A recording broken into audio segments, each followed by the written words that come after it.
Mwaha mwakwa Adom TV, Premotobre Kasee so Kokromoti power. Election headquarters, Senehanti, yentu fari yanko NDC amanyoko no tena Kasee, ye wa enkran ha na otu bia no won ayen so won central for bedin komo no yahwe. Ye koso o memo omu ne yen ache. Make Kasee communication director de ma NDC amanyoko samejamfi eden sembi tudwa yenko shebimbra. Shoot sporadically at people, and please, those shots were not warning shots. I've listened to correspondence of Adom FM, Joy News, and other media men who have been at the scene.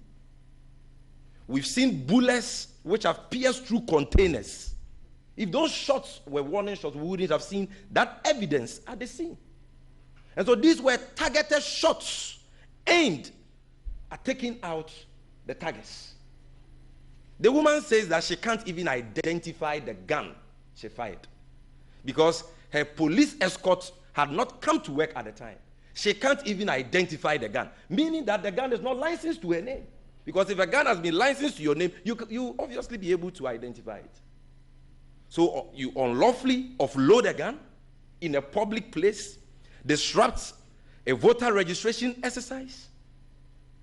She went there together with thugs who don't belong to our law enforcement agencies, who bent motorcycles belonging to bystanders, attacked NDC polling agents and supporters there, maimed some of them, and you are saying what? She's been invited by the police. What has become of that invitation? If indeed it was an invitation. Because it wasn't an invitation. The police rather went to her house.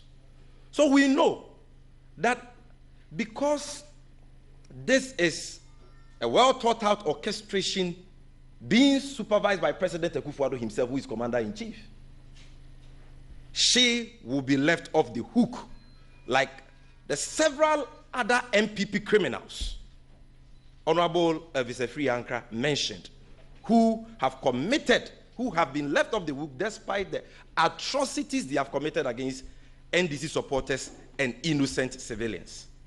And that is why we are serving notice. You see, when you talk about things like this, people say, oh, you are complaining too much. You are talking too much. We are in opposition. We bet this fourth Republican democracy. And as a responsible opposition, a law-abiding political party, it is our responsibility to continuously highlight these acts of violence, these cruel acts which have the tendency to plunge this country into chaos and doom. It is our responsibility to do so, and that is why we are doing it. But above all, we also have a right to defend ourselves. And that is why our elections director, and even before today, our national youth organizer, has called on all party supporters to defend themselves in line with the right to self-defense provided under the Constitution. And today we are reiterating that call. Comrades who are listening to us this afternoon, do not sit aloof and allow these cowards and criminals to beat you, maim you, and even kill you. You have a right to defend yourselves. Mobilize yourself. Come together. Whatever you can get, you can get to defend yourself against harm, against death, do so. Call on us anytime you need any support, and we will stand by you every step of the way to make sure that we resist this oppressive rule, this rule of terror and tyranny we are all being subjected to. And we know we shall prevail at the end of the day. But we have also cautioned members of our security agencies who still have their conscience intact, their integrity intact, and who are not happy with what is happening, that they must rise up and be counted. This is the time for them to act. Today, the Ghana Armed Forces is being bastardized. As for the police, they've been rendered useless by this government, which has bastardized all state security agencies. But there are good people in there, and I dare say that the good people in there are in the majority. And that is why we are appealing to their conscience that people are giving the institutions you belong to a bad name. This is the time to act. As for the MPP hoodlums and bandits and their collaborators in our state security agencies, like Honorable Levis said, power is transient. December 7th is not far. The next NDC government will fish all of them out, including the policemen in uniform, that police commander at Ifutu, including all of them, Afenyo Mark, and all these members of parliament. And that is why he said that we are all in this country who know what is happening. You can consider that as a threat or a warning, because that day is coming, and it is coming really quick. We will fish all of them out and deal with them drastically, including the men in army uniforms, police uniforms, and all of them.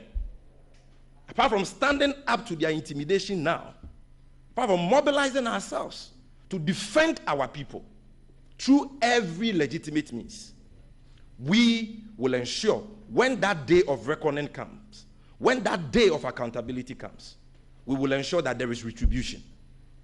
And that is why the international community, our religious bodies, civil society organizations who are not happy with what is happening, some of whom are speaking up, like Bishop Ajina Sari, like the security experts who are calling for the dismissal and the prosecution of that gangster, criminal, thuggish minister Hawa Kumsen. That is why we are saluting all of them. We are encouraging them to continue to speak up. We will not stop the press conferences, but that doesn't mean that that is all we will do. We will defend ourselves. We have told our people to mobilize. If they attack them, they should retaliate through every legitimate means, because they have the right to self-defense. That is what we will do.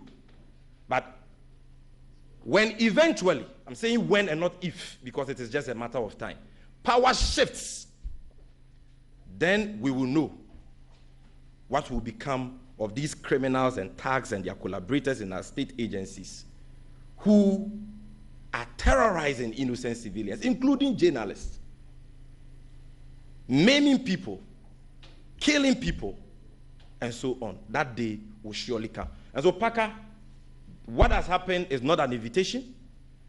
What is happening is a cover-up. We are aware, we know what the plan is, and we are telling them, all the people there, they are making, the police officers there, they are making their police career, the military officers, they are making their career in the military, that respected state security agency, coterminous with that of President Akufo-Addo.